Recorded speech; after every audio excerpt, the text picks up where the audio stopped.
안녕하세요. 예. 어, 오늘 기업 공공 외교란 무엇인가라는 주제로 웨비나 첫 번째 강의를 하게 된 성공회대학교 정치외교학 전공의 윤석준 교수라고 합니다. 어, 저희가 지난해부터 이제 한국국제교류재단 코리아 파운데이션이라고 우리가 이제 KF라는 약자로 주로 쓰고 있는데요. 어, 한국 이 국제교류재단 코리아 파운데이션의 후원을 받아서 이 공공외교와 관련된 웨비나와 특강을 진행을 하고 있습니다. 지난해 같은 경우는 이 문화공공외교, 특히나 이제 한류와 공공외교 관련된 부분들에 집중해서 웨비나를 개최를 했었고요. 올해 같은 경우는 기업공공외교, 사실 이제 기업공공외교라는 부분이 아직 국내에서 상당히 낯선 새로 이제 개척하고 있는 분야입니다. 그런데 이제 이런 부분들을 좀 선도적으로, 이 여러분들과 그리고 특히나 이제, 조만간, 사회인이 될 우리 학생들과, 이런 부분들을, 이렇게 선도적으로 이야기하기 위해서 이런 기회를 마련을 했고요. 자, 그래서 우선 첫 번째 시간으로는 오늘 제가 기업공공외교란 무엇인가라는 주제를 가지고 이야기를 할 거고요. 그리고 이제 다음 주 수요일, 그 다음 주 수요일 이어서 기업공공 외교의 이제 사례로서 특정한 지역, 국가를 대상으로 했던 그러한 부분들을 각 지역 연구자들께서 발표를 해주실 예정입니다. 그러면 이제 오늘 그 기업 공공외교와 관련된 부분들을 우선 제가 제 1강으로 시작을 하도록 하겠습니다. 공유된 화면 이렇게 같이 보시면서 이야기를 들으시면 될 것 같습니다. 자, 우선 기업 공공 외교라는 부분이 어떠한 의미를 가지고 있는지, 그러니까 가장 먼저 정의를 제가 이야기하면서 공공 외교란 무엇인가라는 부분에서부터 출발을 해서 공공 외교의 그러면 그 일환으로서 기업 공공 외교란 어떤 성격을 가지고 있는지, 어떤 정의로 이야기할 수 있는지, 자, 그러한 부분을 우선 이야기를 하도록 하고요. 그리고 이제 두 번째로는 유형 및 사례, 이 기업 공공외교라는 부분도 사실은 이제 여러 가지 유형들이 존재를 합니다. 뭐 이러한 부분들은 이제 저를 포함해서 여러 이제 학계에 계신 분들이 하나하나 이제 틀을 만들어가고 있는데요. 이러한 부분들 대략 어떠한 유형들이 있고 그리고 이제 오늘 발표 제한된 시간에서는 다 이야기할 수는 없지만 어떠한 방향으로 우리가 이러한 부분들을 특히나 이제 기업들과 함께 고민해 나갈 수 있을지 그런 부분의 단초를 말씀드리도록 하겠습니다. 우선 오늘 기업공공 외교란 무엇인가라는 내용은 제가 2020년에 이 한울 출판사에서 한울 아카데미에서 출판한 공공외교의 이해라는 이 책의 제 13장에 나와 있는 내용입니다. 사실 이제 2020년도 이때 역시 코리아 파운데이션의 그 도움을 받아서 이 책을 저술을 할 수가 있었는데요. 이때 이제 기업공공외교라는 부분을 제 13장에 국내에선 처음으로 소개를 했었고 그 이후로 이제 지금 한두 편씩 이제 국내에서 논문들이 나오기 시작하는 그런 단계입니다. 그래서 기업공공에 대한 기본적인 이해는 이 책 제 13장을 참고하시면은 여러 가지 도움이 되실 것 같습니다. 예, 그럼 우선 정의부터 일단 시작을 하도록 하죠. 자, 기업 공공외교라고 이야기를 하면은 우선 기본적으로 이 공공외교와 관련된 부분들에 대한 간단한 소개. 물론 지금 이 강의를 듣고 있는 많은 학생들 같은 경우는 사실 공공외교에 대한 기본적인 이해를 지금 갖추고 있습니다. 하지만 그렇지 않은 경우도 있으실 수 있기 때문에 공공외교의 그 간단한 그 정의를 바탕으로 공공외교에 대한 짧은 이해를 좀 다져보고요. 그 다음에 그렇다면 공공외교의 한 유형으로서 기업 공공외교란 어떠한 특성을 가지고 있는지, 자, 그러한 부분을 이제 차례대로 이야기를 하도록 하겠습니다. 자, 우선 일반적으로 이제 우리가 외교라고 그러면은 우리가 이제 국제 정치나 국제 관계에서 다른 국가와의 관계들을 이야기할 때 사실 가장 단순화시켜서 이야기하는 것이 전쟁 아니면 외교. 그러니까 전쟁과 전쟁 아닌 것들로 일단 이양대립적으로 개념 분류를 시작을 해왔죠. 자, 그렇기 때문에 양차 세계대전이 끝난 직후에는 여러 국가들에서 사실은 국방부의 이름이 전쟁부이기도 했습니다. 그리고 이제 외교부가 있었고요. 물론 이제 지난 반세기 동안 많은 그 전쟁부들은 이제 국방부라는 명칭으로 바뀌긴 했지만은 자, 그래서 국제관계에서 가장 기본적인 것들이 전쟁과 전쟁 아닌 것, 전쟁 아닌 것들의 가장 대표적인 이제 그 유형으로서 이제 외교라는 부분들을 우리가 다루고 있는데 우리가 이제 사전적인 정의로 이야기하면은 이제 외교라는 것들은 국제사회에서 교섭을 통해서 국가 간에 맺는 일체의 대외관계 활동 및 기술이라고 이야기를 하는데요. 굉장히 단순화시켜서 이야기하면은 무력을 사용하지 않는 국가 간의 모든 관계들을 사실 우리가 외교라고 거칠게 이해를 할 수가 있습니다. 자, 그런데 이러한 이제 외교에서 공공외교 우리가 이제 영어로 이야기하면은 디플로마시에서 퍼블릭이라는 단어가 붙어가지고 퍼블릭 디플로마시 공공외교라는 이러한 이제 개념을 지금 이야기하고 있는데요. 앞에 붙은 이제 퍼블릭이라는 용어를 가지고서 국내에서는 정치 외교학을 하시는 정치학자분들은 특히 국제정치학을 하시는 분들은 대부분 공공외교라는 번역어를 쓰십니다. 그런데 사실 이제 국내에서 커뮤니케이션학을 하시는 분들, 신문방송학을 하시는 분들은 공중외교라는 번역어를 선호를 하시죠. 뭐 번역어는 어떻든 상관이 없습니다. 일단 퍼블릭 디플로마시 우리는 어, 지금 국제정치학계의 용어를 기준으로 말씀을 드리면은 이 퍼블릭이라는 이 수식어가 붙으면서 무언가 특별한 이제 외교의 형식을 띠고 있는 거죠. 가장 커다란 특징은 여기 지금 하늘색으로 지금 표시를 해놓은 것처럼 일반적인 외교라는 것들은 그 국가 단위를 중심으로 전개되어 오다 보니까 국가에서도 특히나 이제 국가를 대표하는 정부, 그 정부 안에서도 국내의 여러 행정이나 정치를 담당하는 게 아니라 국가 간의 관계에 특화된 외무 공무원들이 담당을 하는 자, 그런 이제 국가 간의 관계로서의 이제 외교가 일반적인 정의인데요. 자, 그러다 보면은 이제 A국, B국과의 관계, 우리나라와 다른 나라의 관계에 있어서 우리나라도 정부, 다른 나라도 정부. 그래서 양국의 정부 혹은 양국의 실질적으로는 이제 외무 공무원들 간의 여러 가지 이제 활동이 주를 이루게 되는 거였죠. 자, 그런데 이제 공공외교라는 거는 기본적으로 외국의 정부를 대상으로 하는 게 아니라 외국의 일반 대중을 대상으로 하는 외교 활동이라는 점에서 가장 커다란 그 변별 지점을 가지고 있는 겁니다. 자, 그렇다면은 기본적으로 이제 의문이 하나가 들 수가 있죠. 왜 외국의 일반 대중을 대상으로 외교 활동을 하느냐에 대한 의문이 들 수가 있습니다. 공공외교와 관련된 여러 가지 특강들을 외부에서 진행을 할 때 가장 많은 분들이 이제 처음에 의문을 갖는 것들이 아니 외국의 다른 나라의 정부 혹은 공무원들에게 우리 이해관계를 극대화하기 위해서 여러 가지 의견을 교환하고 설득하고 그런 과정은 중요하겠지만 아니 그런 일반 대중들, 일반 시민들, 일반 국민들을 대상으로 굳이 많은 그 노력을 기울여가면서 예산을 사용해가면서 이 외교 활동을 해야 될 필요가 있냐라고 반문을 하시기도 합니다. 자, 그런데 여기에는 하나의 전제가 지금 깔려 있습니다.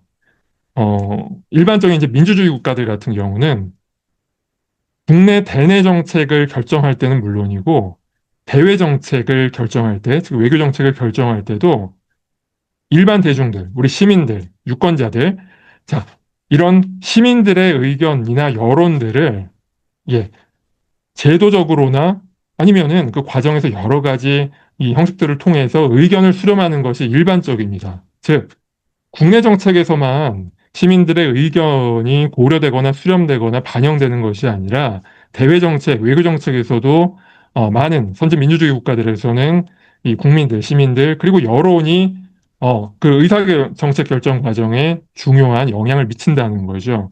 자, 그렇기 때문에 우리가 그 외교 활동을 통해 가지고 우리의 국익을 증진시키려고 할 때 타국의 정부의 의사 결정이 굉장히 중요한 예, 이 모멘텀을 갖게 되는데, 자, 그럴 때 우리나라에 조금 더 우호적인 여론이 있다라면, 우리나라에 대해서 조금 덜 부정적인 여론이 있다라면, 결정 과정에서 상대국 정부가 결정할 때 조금 더 유리한 예, 환경들이 우리 자국에게 유리한 이 환경들이 좀 펼쳐질 수가 있겠죠. 자, 그래서 이러한 부분들 때문에 공공외교라는 부분이 외국의 일반 대중들을 대상으로 하는 자, 그런 외교 활동으로서 양차 세계대전 직후부터 특히나 이제 미국과 서구 선진국들 중심으로 빠르게 발전을 해왔습니다. 자, 그래서 이제 공공외교의 유형이라고 하면은 굉장히 다양한 유형들이 있죠. 예, 그래서 일반적으로 문화, 뭐 음식, 교육, 언어, 관광, 스포츠, 자 이런 것들을 매개로 하는 그런 이제 공공외교들이 굉장히 활발히 전개되어 왔고 지금도 전개되고 있습니다. 자, 이러한 것들의 특징은 뭔가요? 예, 일반 대중들이 일상적으로 접할 수 있는 자 그런 것들이죠. 음식도 그렇고 언어도 그렇고 교육, 관광, 스포츠. 자, 이러한 부분들은 일반 대중들과 이 접점이 상당히 넓은 영역들이기 때문에 우리가 공공외교에서 굉장히 잘 활용하는 자, 그러한 지점들입니다. 자, 그래서 우리가 K-팝, K-컬처, 뭐, 자, 이러한 부분들 우리가 이야기를 할 때 사실은 이제 문화 공공외교 차원에서 많이 요즘에 이야기들을 하고 있는 것들이고요. 음식 공공외교나 그런 것들도 마찬가지죠. 자, 그런데 공공외교라는 영역이 앞서 잠시 말씀드린 것처럼 정치외교학과 커뮤니케이션학에서 함께 발전을 해왔습니다. 학문적으로도 발전을 해왔고요. 자, 그래서 여기 가운데 있는 영역들은 주로 문화, 관광, 스포츠, 교육과 관련된 이러한 공공외교의 영역들은 혹은 유형들은 일반적으로 커뮤니케이션학이나 혹은 정치외교학에서 함께 관심을 가지고 다뤄온 주제고요. 혹은 그런 영역들이고요. 반면에 정치 외교학에서 혹은 커뮤니케이션 학에서만 주로 관심을 가져온 또 공공외교 영역들이 있습니다. 정치외교학 쪽에서는 이제 개발협력과 관련된 공공외교, 많은 경우에 이제 개발협력과 공공외교라는 부분이 많이 이렇게 중첩되는 부분들이 있기 때문에 이러한 부분들에 대해서 약간 이렇게 혼동하시는 분들도 있는데 이러한 부분들 굉장히 이렇게 명확하게 이해를 하면은 여러 우리 현상들이나 혹은 관련된 업무들을 하실 때 굉장히 이제 도움이 되는 경우들이 많죠. 자, 그리고서 이제 외교라고 그러면은 국방부와 좀 거리가 멀 거라고 생각을 하시는 경우도 있는데, 그렇지가 않습니다. 예. 군사공공외교라는 영역도 특히나 이제 각국의 국방부를 중심으로 수행하고 있는 우리 군사공공외교라는 영역도, 이 튼튼한 공공외교 한 영역으로 자리 잡고 있고요. 그 다음에 이제 한반도의 분단이란 특수성 때문에 또 우리는 통일공공외교라는 영역도 또 발전시켜 온 바가 있습니다. 반면에 이제 커뮤니케이션학 쪽에서는 커뮤니케이션학에서 원래 관심을 가지고 연구를 해왔던 미디어 그리고 이제 브랜드 매니지먼트나 브랜딩과 관련된 자 그래서 미디어 공공외교, 브랜드 공공외교 이런 부분에 있어서 커뮤니케이션학에서는 관심을 가지고 특화시켜서 또 논의들을 발전시켜 오기도 했습니다.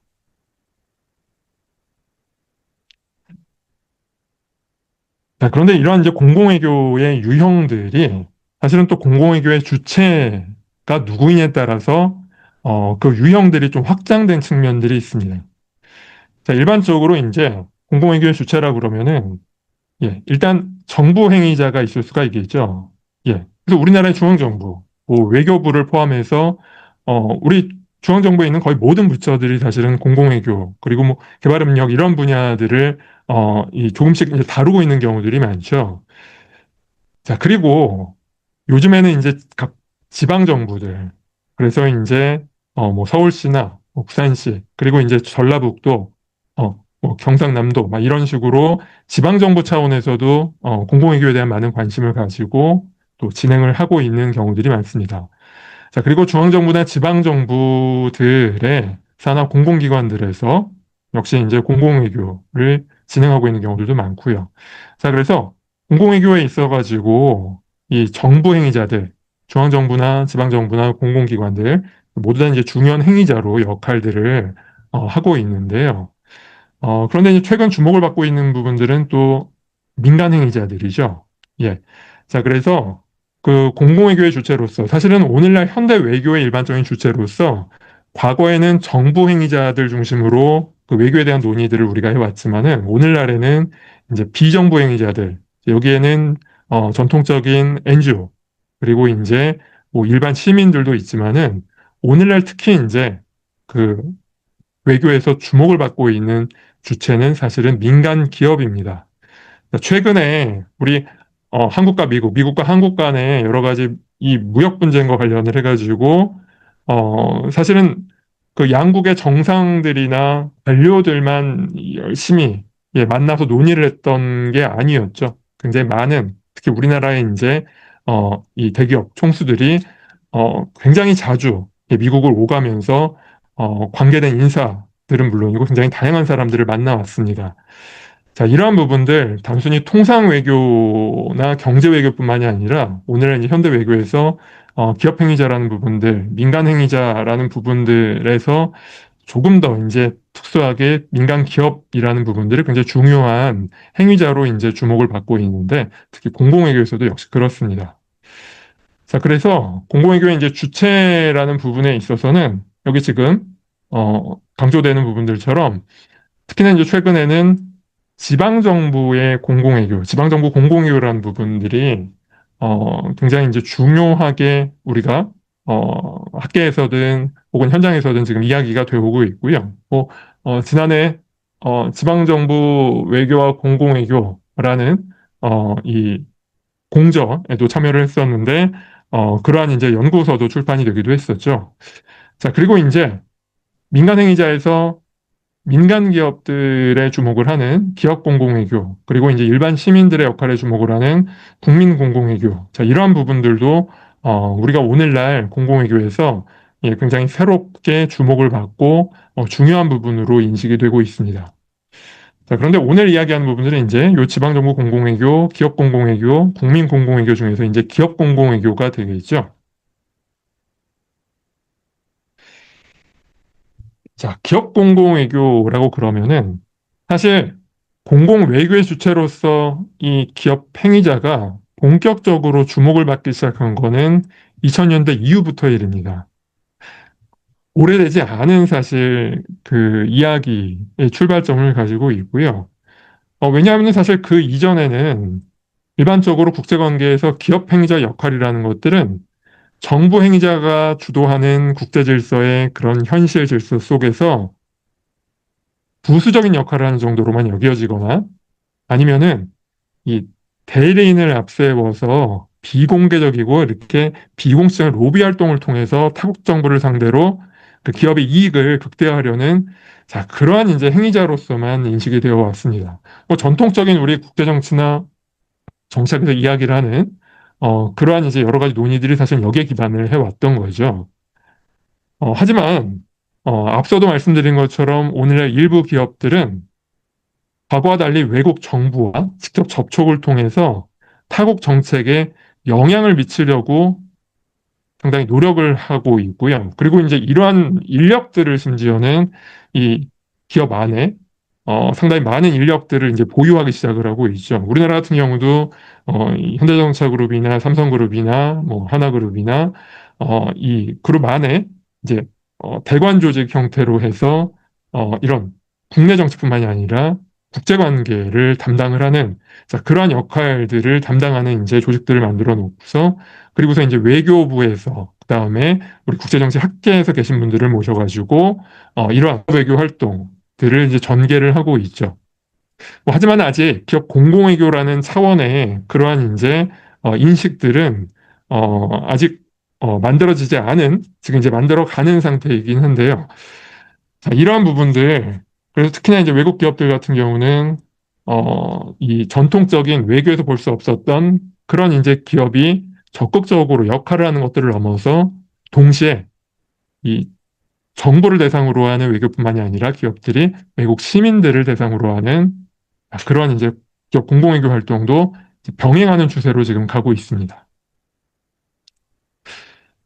자, 그래서 기업 공공외교를 간단하게 정의를 하면 민간 기업이 주체가 돼서 타국의 대중에게 자사의 이미지에 결부되는 자국의 이미지를 긍정적으로 형성하는 데 기여해서 자사는 물론이고 자국의 이익에 부합되는 정책이 형성될 수 있는 우호적인 환경을 조성하는 일련의 활동으로 정의할 수가 있습니다.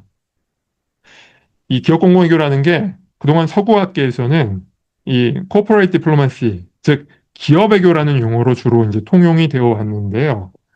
그런데 이제 최근 한 10년 사이에 어, 많은 이제 학자들이 서구 학자들이 기업외교보다는 기업 공공외교라는 용어를 점차 이렇게 선호해 가고 있는 그런 추세이긴 합니다. 자, 이 기업 공공외교는 이 민간 행위자가 기업의 이익뿐만이 아니라 국가의 이익을 연계해서 해외 대중들을 대상으로 기업뿐만이 아니라 국가에 대한 인식 제고를 통합적으로 추진한다는 점이 가장 큰 특징이라고 할 수가 있습니다. 자, 이러한 점에서 이제 기업의 이익 추구에만 초점을 맞춰놓은 공중관계, PR과 이제 차이가 있는 거죠. 자, 그러면 기업 행위자가 왜 자사의 이익만을 위해서 PR 활동을 하는 게 아니라 자사의 이익은 물론이고 국가의 이익을 연계해서 공공외교를 추진하는 이유가 뭘까요? 자, 가장 핵심적인 이유는 외국에서 우리 기업 행위자가 자국의 기업 행위자가 외국에서 여러 가지 이 사업들을 전개를 할 때 그 기업의 이미지만 중요한 것들이 아니라 그 기업, 그 모국의 이미지 또한 그 기업의 여러 이 경영 결과에 또 영향을 미치기 때문입니다. 자, 즉 단순히 기업 이미지만 제고하는 PR 활동만으로는 이 해외에서 사업을 전개하는 오늘날의 여러 이 우리 기업들 혹은 자국의 기업들에게는 이 해외에서 그 해당 기업의 모국의 이미지 또한 그 기업 활동에 영향을 주는 경우가 많기 때문에 이 기업들이 어, 기업의 이익과 국가의 이익 혹은 국가의 이미지와 기업의 이미지를 연계해서 이러한 공공의교를 추진하는 부분에 관심을 갖고 적극적으로 임하려고 하는 겁니다. 자, 방금 말씀드린 것처럼 그래서 이제 해외 진출에 사업을 영위하는 경우에는 자국 기업이 만약에 그 사회에 요구되는 책임을 다하지 않아서 부정적인 인식, 그래서 인권, 뭐 환경 이러한 부분에 있어서 부정적인 인식을 그 나라에서 이제 갖게 되면은 일단 그 기업도 그 현지에서 경영 활동을 하는데 어려움이 생길 수가 있고요. 그뿐만이 아니라 이제 해당 기업의 모국에 대한 부정적인 인식으로도 이어질 수가 있는 거죠. 반대로 이 그 기업의 모국에 대한 이미지가 해외에서 특정 지역에서 부정적이면 자, 그 기업의 이미지도 따라서 이제 부정적 영향을 받는 경우가 많다라는 겁니다. 자, 그렇기 때문에 기업 공고회의라는 것은 일반적으로 긍정적인 이미지와 평판을 얻기 위한 부분뿐만이 아니라 특히 부정적인 이미지와 평판을 얻지 않기 위한 노력도 예, 함께 우리가 포괄적으로 접근하는 경우가 많습니다. 자, 그래서 이제 그런 의미에서 기업 공공의회라는 것은 정부와 민간이 협력하는 이런 네트워크적인 협력 프로세스로 우리가 오늘날은 이해를 하고 있습니다. 자, 그런데 기업 공공외교라는 부분들을 이해할 때 그 유사한 용어들과의 혼동되는 부분들을 좀 우리가 정리하고 넘어갈 필요가 있습니다. 그래야만 이제 기업 공공외교라는 부분에 대한 이해가 조금 더 이제 명확해질 수가 있는데요. 우리가 일반적으로 기업 공공외교 혹은 서구에서 주로 기업 공공외교라는 부분들을 본격적으로 쓰기 전에 먼저 쓰기 시작했던 기업외교라는 corporate diplomacy라는 것과 비슷하지만 다른 굉장히 많이 쓰여온 용어들이 이 비즈니스 디플로마시, 이코노믹 디플로마시, 커머셜 디플로마시라는 이러한 개념들이 있습니다. 우리 번역어로는 국내에서 비즈니스 외교, 경제 외교, 상업 외교 이렇게 이야기들을 하고 있는데요. 자, 우선 비즈니스 외교는 주요 행위자가 예, 기업들입니다. 비국 강의자들인 기업들이고요. 그래서 일반적으로 정부의 외교관들과는 별개로 독립적인 활동을 하는 겁니다. 즉, 비즈니스 외교는 정말 말 그대로 이 기업들이 기업의 특정한 비즈니스 목표를 달성하기 위해서 여러 가지 대외 활동, 특히나 국가 간의 여러 가지 대외 활동들을 하는 것들을 이야기를 합니다. 여기에는 이제 정부 외교관들과는 이렇게 뭐 함께 여러 가지 공감대를 형성해서 이렇게 활동을 하거나 그런 건 아니고요. 정말 기업의 독자적인 그러한 활동들, 기업의 이익만을 추구하기 위한 그런 활동들을 우리가 비즈니스 외교라는 용어를 그동안 써왔고요. 자, 반면에 정부 행위자들이, 그러니까 이제 정부 부처나 공무원들이 국가의 경제 이익을 위해서, 그러니까 민간 기업의 그 특정한 비즈니스 목표와는 상관없이 뭐 거기에 반한다라는 의미는 당연히 아니고요. 자, 국가의 경제 이익을 목표로 일반적으로 이제 정부 행위자들이 이 국가 간의 관계에서 외교 활동을 펼치는 것들, 자, 이런 것들을 우리가 일반적으로 이제 경제 외교, 이코노믹 디플로마시라고 이야기를 해왔죠. 자, 그래서 비즈니스 외교, 경제 외교라는 것들은 자, 기본적으로 기업의 영역, 정부 영역으로 배타적으로 설정이 되어 있는 부분들입니다. 자, 그런데 이제 오늘날 조금 뭐 새롭게 등장을 하고 있는 부분들이 이제 기업 공공 외교와 지금 말씀드릴 이제 커머셜 디플로마시라는 영역들이죠.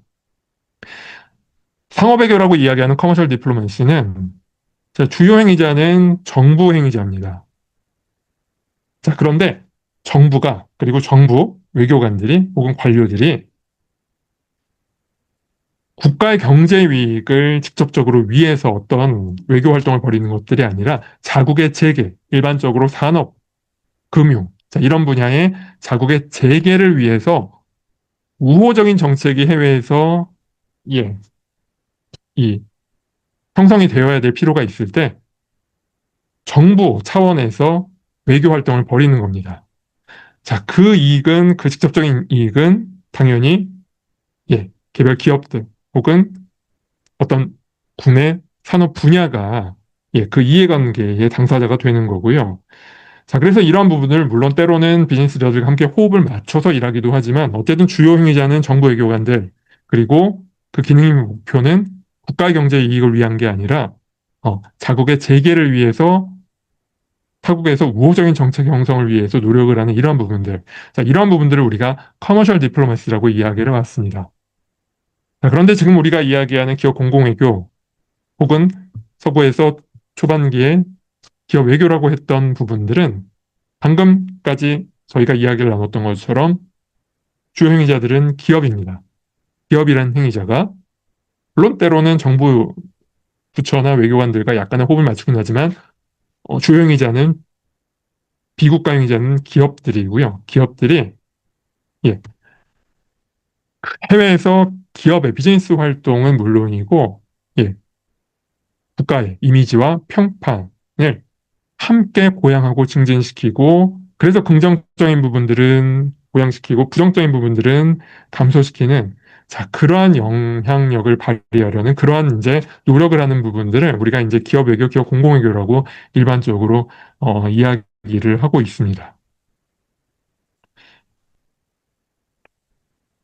네, 그러면은 기업 공공 외교라는 부분에 대해서 기본적인 이 정의 자 그리고 유사한 그런 이제 여러 개념들과의 차이 들을 간단히 이해를 했다라고 하면요.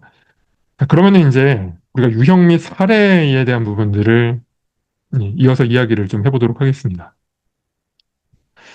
사실 기업 공공외교의 유형이나 사례들은 굉장히 다양한 분야로 우리가 지금 확장시켜 나갈 수 있는 부분들이 있습니다. 엄밀히 말하면은 기존에 그 기업들이 수행해 왔던 몇 가지 기업 공공외교라고 우리가 이 틀 안에서 이야기할 수 있는 부분들이 있었는데 굉장히 다양한 그 기존의 논의들에 기반을 해서 이러한 부분들이 사실 이제 체계화되지 않은 이 기업 전략으로 전개되어 왔었는데요.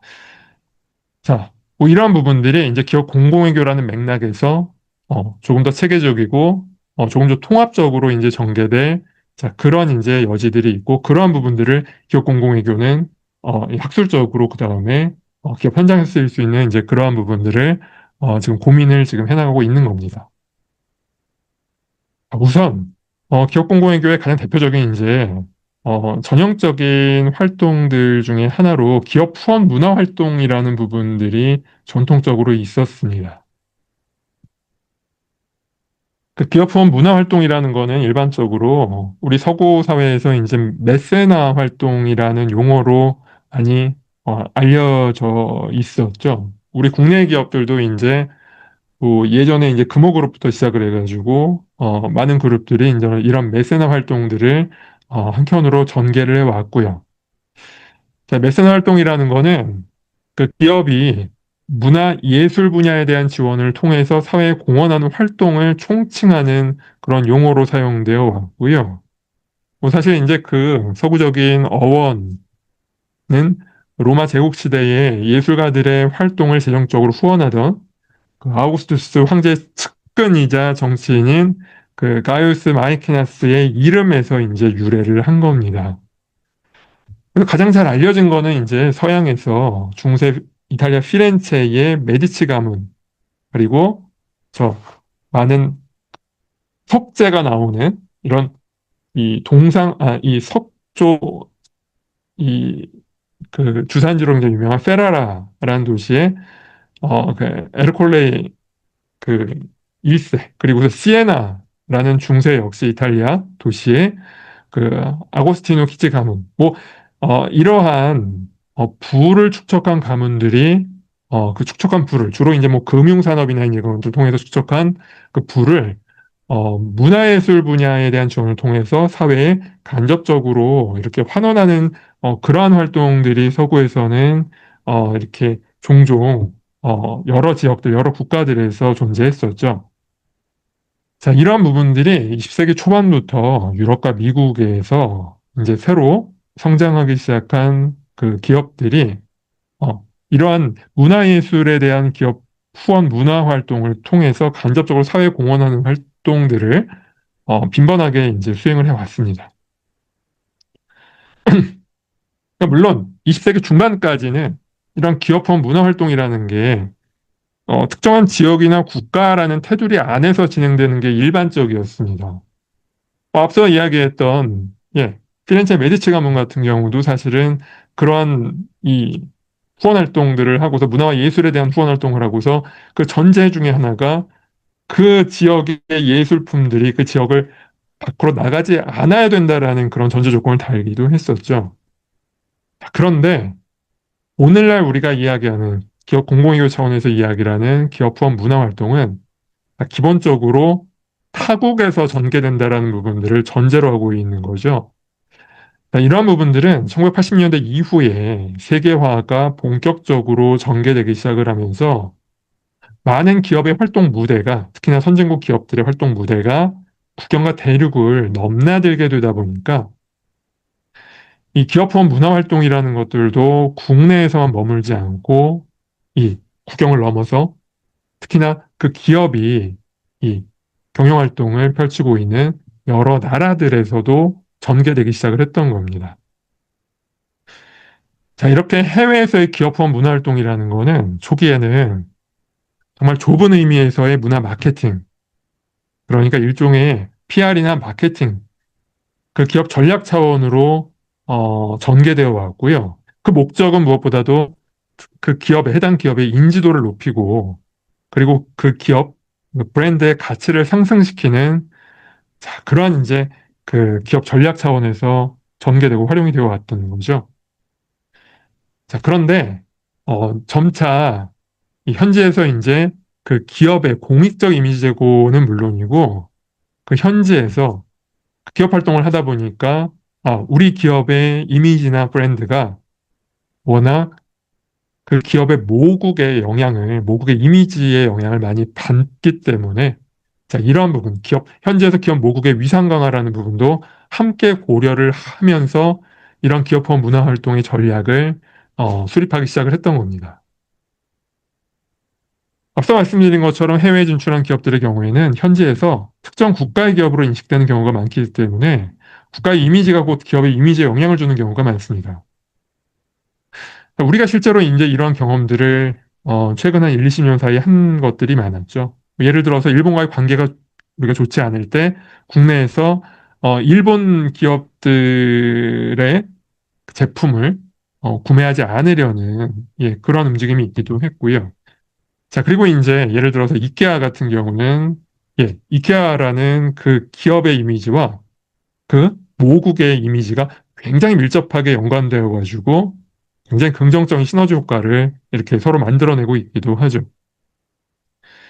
자, 이처럼 해외에서 활동하는 기업의 이미지가 그 국가 이미지에 영향을 주는 경우가 많기 때문에 이런 기업화 문화 활동이 과거와는 다르게 기업 공공외교라는 이런 틀에서 많이 고민이 되고 또 논의가 되고 있는 건데요. 사실 기업화 문화 활동의 가장 대표적인 사례는 사실 우리나라에서는 대한항공의 사례를 사실 들 수가 있습니다. 물론 대한항공이 이 당시에 이것들을 기업화 문화 활동을 진행을 할때 당연히 기업 공공외교 차원이라는 자, 그러한 이제 추상화된 개념을 가지고 접근했던 건 아닙니다. 자, 그런데 이제 이러한 부분들이 기업 공공외교라는 자, 그러한 이제 틀로서 이해가 될 수가 있고 또 그러한 이해를 바탕으로 여러 기업들이 또 다양한 이런 기업 공공외교 활동들을 또 이제 기획하거나 또 이제 전략을 수립할 수가 있겠죠. 자, 대한항공이 실제로 이제 해외 주요 박물관 후원 사업을 진행을 해왔습니다. 프랑스 루브르 박물관이나 그 오르세 미술관, 영국의 태영 박물관, 자, 이러한 이제 여러 박물관들과 후원 협약을 맺고서 기존에 영어, 프랑스, 스페인어, 독일어, 이탈리아, 일본어, 중국어 안내 서비스만 있었던, 그러니까 이 미술관에 들어가서 박물관에 들어가서 관람을 할 때 그 설명을 들을 수 있는 이제 작은 단말기가 있죠. 자, 근데 이 단말기에 세계 주요 언어들이 들어가 있는데 우리 한국어는 들어가 있지 않았습니다. 자, 그런데 이러한 부분들은 이제 대한항공 차원에서 세계 유수의 주요 박물관들의 그런 이제 안내 서비스에 한국어 서비스가 들어갈 수 있도록 기업 차원에서 이제 기업화 문화 활동을 전개를 한 거죠. 적지 않은 이제 예산이 투하가 됐고, 당시에는 회사 차원에서든 아니면은 여론 차원에서든 우리 국내 여론 차원에서든 그렇게 좀 긍정적으로 평가가 되지 않았던 일이기도 합니다. 자, 그런데 이제 대한항공 입장에서는 그런 부분들이었던 거죠. 일단 기본적으로 세계 유수의 박물관에는 사실 그 나라의 사람들만 오는 것들이 아니라 굉장히 많은 전 세계 사람들이 관광을 하게 되면은 이제 그 박물관, 미술관들에 오게 되는데 그 수많은 방문객들에게 한국이라는 나라, 그리고 한국어에 대한 인지도를 높여주는 데 있어서 그 어떤 마케팅 수단보다도 굉장히 효과적이었다라는 그러한 이제 전제가 있었죠. 자, 과거에는 사실 기본적으로 그 한국에 대한 이미지가 뭐 지금처럼 이제 그 한류와 함께 이렇게 세계에서 널리 알려지고 또 긍정적인 이미지를 형성했던 건 아니기 때문에 자, 이러한 일단 인지도를 높이고 그리고 조금이라도 이러한 선진국, 주요 선진국들의 언어와 함께 어깨를 나란히 한다라는 이미지를 줄 수 있는 자, 그러한 노력들이 사실 의미 있는 시도들이었습니다.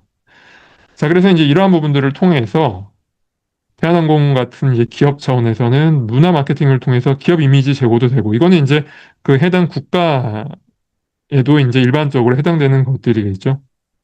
자, 그리고 이제 더 넓게는 현지에서 그 국가, 대한항공 같은 경우는 이제 우리 대한민국의 위상 강화와 이미지 향상에도 이제 기여하는, 자, 그래서 기업의 이미지 제고, 그리고 국가 이미지 제고라는 부분들을 함께 통합적으로 이 성취하려는 이제 그러한 시도였고요.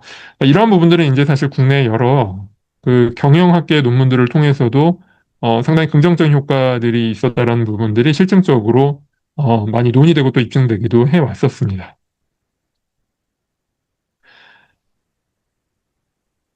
자, 그리고 이제 두 번째로 이야기할 수 있는 부분들은 굉장히 이제 오래전부터 우리 기업들이 우리 사회에서 이야기를 해왔기 때문에 이제 상당히 익숙해져 있는 기업의 사회적 책임이라는 CSR이라고 우리가 약자로 많이들 이야기하는 이러한 부분들이겠죠.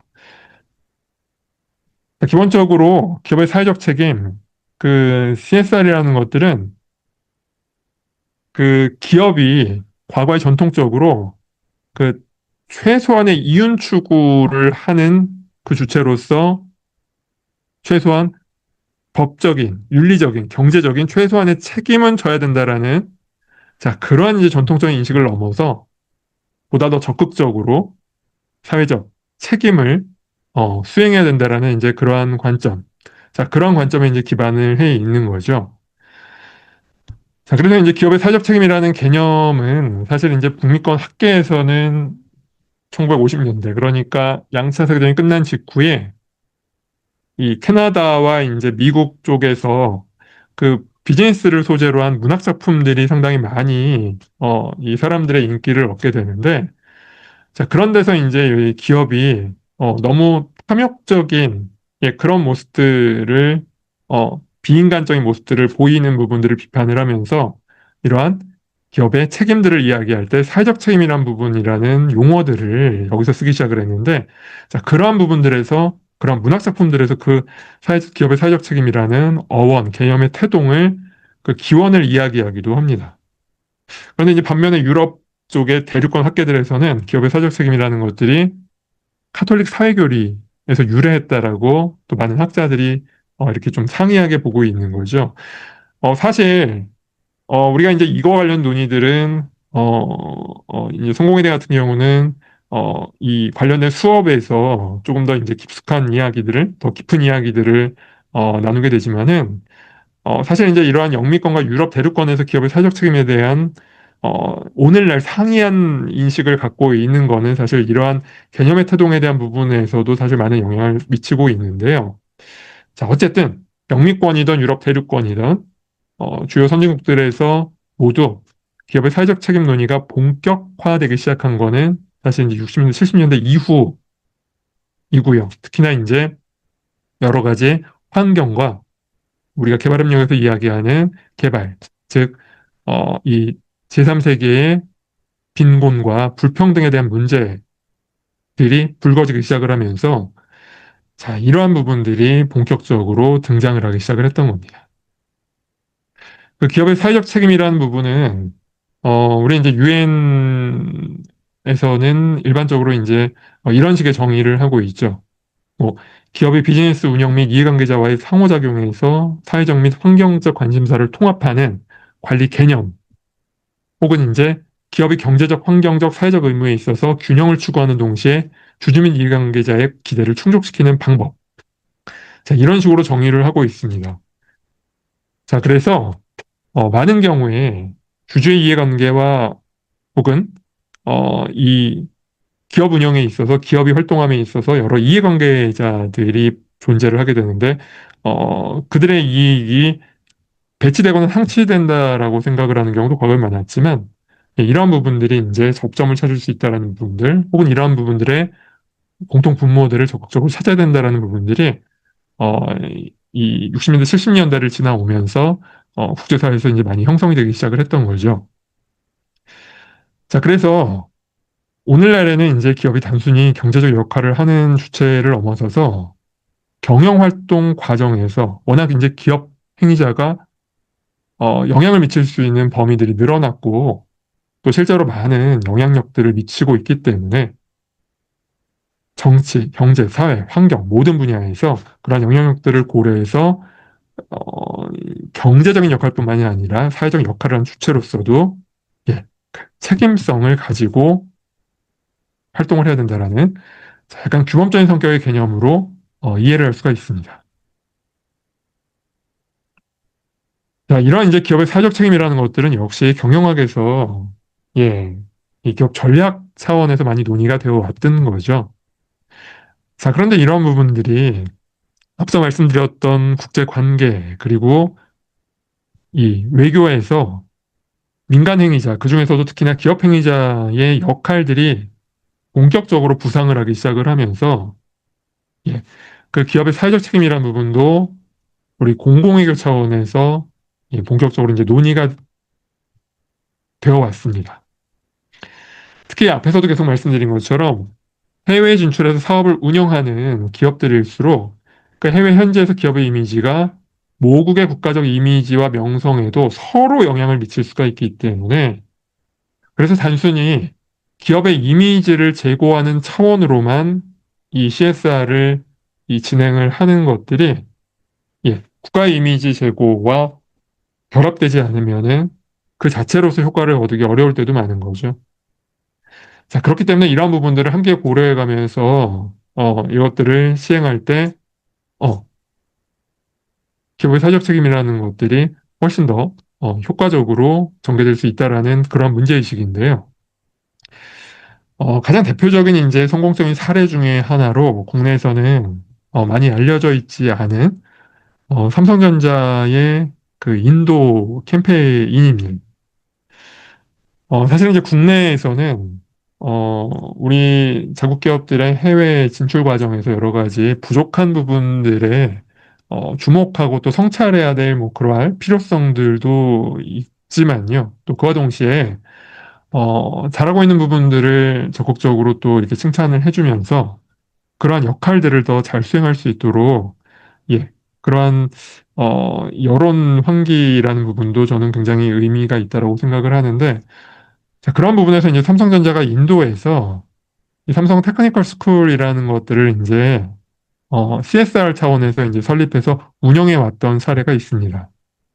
자, 그런데 이제 인도 같은 경우가 전통적으로 그 여성에 대한 차별이 상존하다 보니까 현재에서 여성 엔지니어들, 자, 여성 엔지니어들의 수가 굉장히 적었고 또 이런 여성 엔지니어들에 대한 그 사회의 시선이 그렇게 긍정적이지 않은 곳이었죠. 자, 그런데 삼성전자가 인도에서 기술학교, 삼성 테크니컬 스쿨을 설립하고 운영하면서 이러한 부분들을 굉장히 조심스럽게 하지만 굉장히 전략적으로 접근을 합니다. 자, 그래서 이 여성 엔지니어들을 양성하는 부분에 굉장히 주력하면서 상당히 많은 성과들을 거두게 되는데요. 뭐 그거와 관련된 이제 성과들을 사실 이제 캠페인 광고로 만들어 가지고 이 부분들을 광고전에 예전에 이제 출품한 적이 있는데 이게 서구 국가들에게 굉장한 호응을 받기도 했었습니다. 자, 그래서 삼성전자가 인도에서 이렇게 여성 엔지니어들을 양성해온 사업이라는 것 자체로서 그 인도 안에서는 이 CSR로서 굉장히 긍정적인 효과를 거두고 또 공공기업 차원에서도 역할을 했지만은 거기서 끝나는 것들이 아니라 삼성전자가 이러한 활동들을 인도에서 전개해왔다라는 것들이 유럽 쪽에서 또 이 알려지기 시작을 하면서 유럽 쪽에서도 굉장히 긍정적인 또 한국의 이제 재벌에 대한 또 그 긍정적인 부분들이 이렇게 인식이 되는 자, 그러한 계기가 됐었고요. 자, 그래서 이러한 부분들 기업의 사회적 책임이라는 차원에서 예, 우리가 뭐 가장 대표적인 최근의 성과들 중에 하나로서 이야기가 되고 있는 부분들입니다. 자, 그리고 이제 기업 시민성이라는 부분도 있죠. 사실 이제 기업 시민성 같은 경우는 우리 국내에서 몇몇 기업들이 선도적으로 이러한 부분들의 캠페인을 전개해 왔고 또 기업 경영 전략에 반영을 해 왔는데요. 이러한 부분들이 사실은 어, 초기에 굉장히 그, 의욕적으로 전개되다가 예, 최근에는 여러 이유로 약간 침체된 모습들을 보여주기도 하는데 자, 이 기업 시민성, 자, 이 기업 시민성은 우선 정의부터 말씀을 드리면은 경제 생태계 구성원인 임직원, 고객, 협력사, 경쟁사를 포함해서 노동조합, 경제단체와 시민단체, 여타 경제적, 사회적 이해관계자들의 공익 증진을 위해서 더불어 나가는 공진화 모델로 정의가 되는데요. 굉장히 압축적으로 이야기를 하면은 예, 기업에게 시민성을 부과하는 것이라고 스스로 부과하는 것이라고 생각을 하면 됩니다. 자, 우리가 이 한 국가, 한 공동체를 구성하는 시민의 구성원이라고 이야기를 할 때 시민의 구성원은 기본적으로 책임과 의무를 동시에 가지게 되는 거죠. 자, 그런데 그동안 우리가 기업이라는 행위자는 사실 이제 법인격을 가지고 우리가 마치 자연인들과 다르면서도 또 여러 가지 권한들을 갖고 또 의무를 갖고 자, 그런 주체로 이제 사실은 우리 사회에서 작동하는 부분들이 있었죠. 자, 이러한 부분들을 예, 조금 단순한 경제 주체를 넘어서 보다 더 적극적인 이 주체로서 상호 인식을 하자라는 그러한 문제 의식들이 담겨진 자, 그러한 이제 처음에는 경영 전략으로 나온 겁니다. 자, 근데 이러한 부분들이 이제 특히나 국내에서는 물론이고 해외에 진출하는 여러 다국적 기업들 혹은 대기업들에게는 그 사회에서 여러 가지의 그 부여되는 책임들. 자, 그래서 외국에 진출한 상태에서 그 기업이 본질적으로 그 현지의 시민들과는 다른 이질적인 존재라고 전제하는 것들이 아니라 또 때로는 시혜적인 성격으로 기업의 사회적 책임을 이렇게 생각하는 것들이 아니라 그 진출한 현지 지역, 현지 국가에서 다른 시민 혹은 다른 이 주체들과 마찬가지로 그 중에 하나로서 의무와 책임을 다하겠다라는 자, 그러한 이제 굉장히 선진적인 그러한 이제 개념에 기반을 하고 있습니다. 자, 그래서 기업 시민성은 기업이 사회를 구성하는 일종의 시민의 일원으로서 땅의 공동체 안에서 함께 각자의 역할과 의무를 다할 수 있도록 사회 안에 기업의 위치를 재정립하는 개념이고요. 그래서 기업의 사회적 책임이라는 부분들이 너무 일각에서는 시혜적인 성격으로 많이 잘못 이해하는 경우들이 많았기 때문에 이러한 부분들을 좀 더 본질적으로 이 재정립해 나가자라는 그러한 이제 흐름들이었습니다.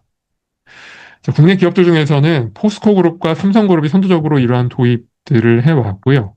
특히나 이제 포스코 그룹 같은 경우는 이러한 부분들, 국내 현장은 물론이고 또 이제 국제 현장에서 여러 해외 사업 이 현장에서 많이 적용하려고 노력을 해왔죠. 자, 이러한 부분들은 이제 저희가 저희 성공에 대해 관련 수업에서는 11월 19일 날 예, 이후에 이 포항공대 그 기업 지속 가능 연구소에 손혜령 교수님을 모시고서 이 기업 시민에 대한 이야기를 조금 더 우리 관련된 수업에서는 좀 특강으로 이야기를 또 하게 될 겁니다.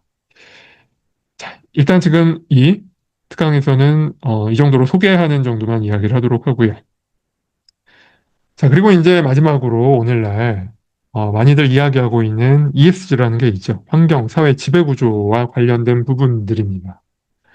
사실 이제 ESG라는 것들은 미국의 자본시장에서 기업의 비재무적인 성과를 측정하기 위해서 일종의 투자 관점에서 출발한 프레임워크입니다.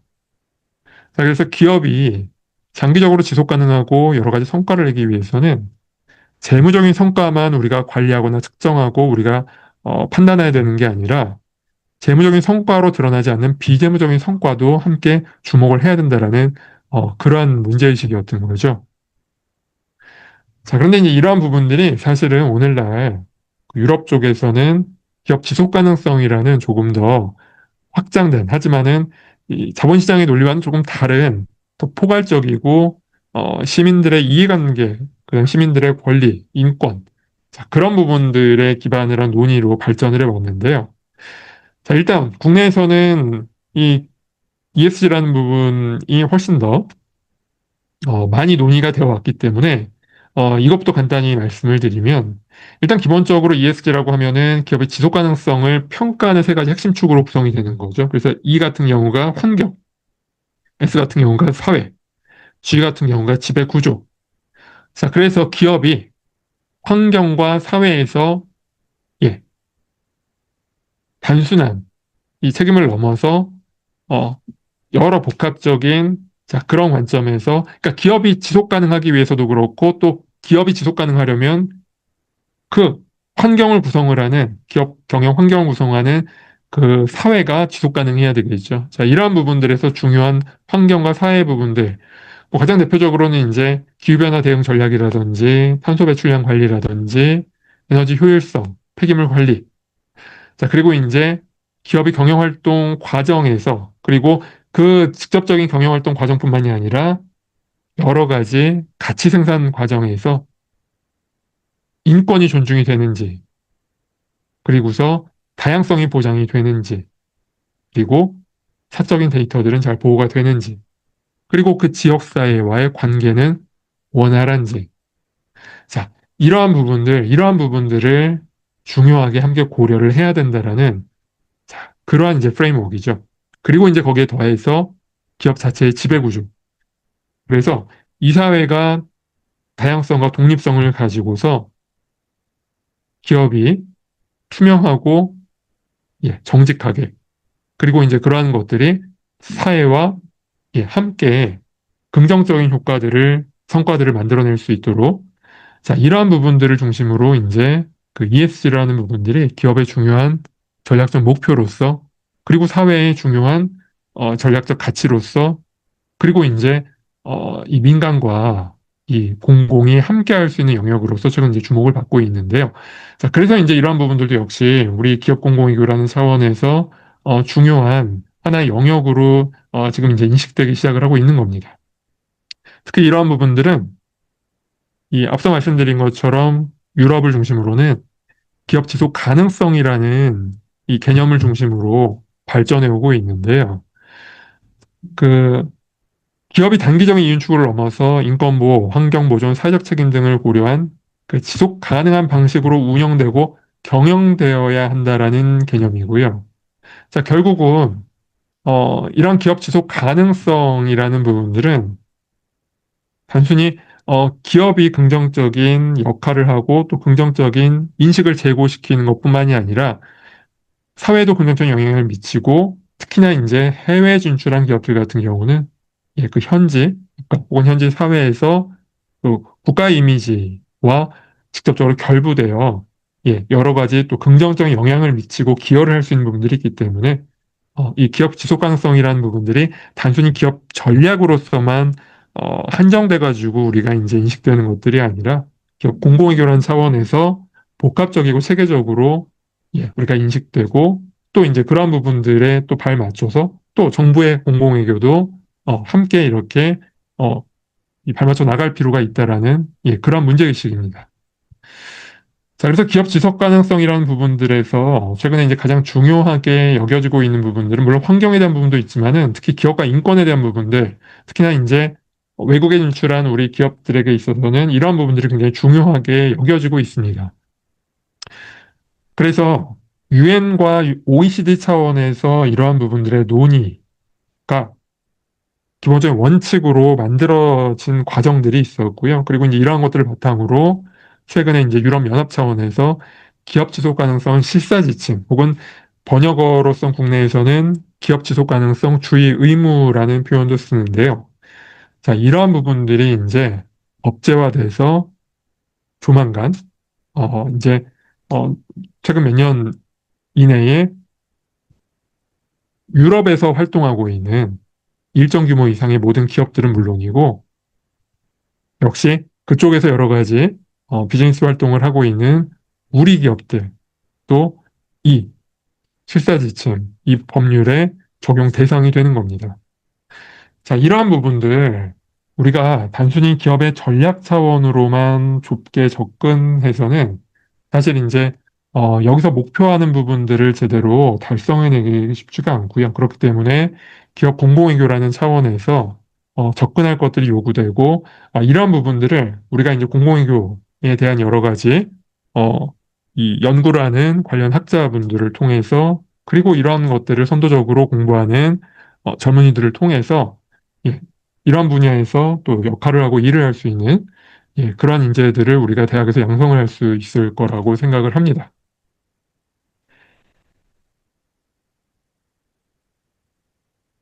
자, 그러면 기업 공공외교란 무엇인가라는 부분들, 우리가 간단히 이 정도로 소개를 하도록 하고요. 자, 그러면 이제 오늘, 이 온라인으로 진행된 웨비나 제1강을 시작으로 해서요. 우리 다음 주, 그리고 그 다음 주에, 기업 공공외교의 그러면 구체적인 그 사례 연구로서, 인도네시아에 진출한 우리 기업들이 일종의 기업 공공외교로서 어떠한 활동들을 해왔는지, 그리고 멕시코에서 역시 현재 진출한 우리 기업들이 기업 공공외교라는 틀을 가지고 진행을 하지 않았더라도 우리가 그러한 틀에서 볼 수 있는 여러 가지 활동들에 대한 이야기들을 뭐 차례대로 나눠보도록 하겠습니다.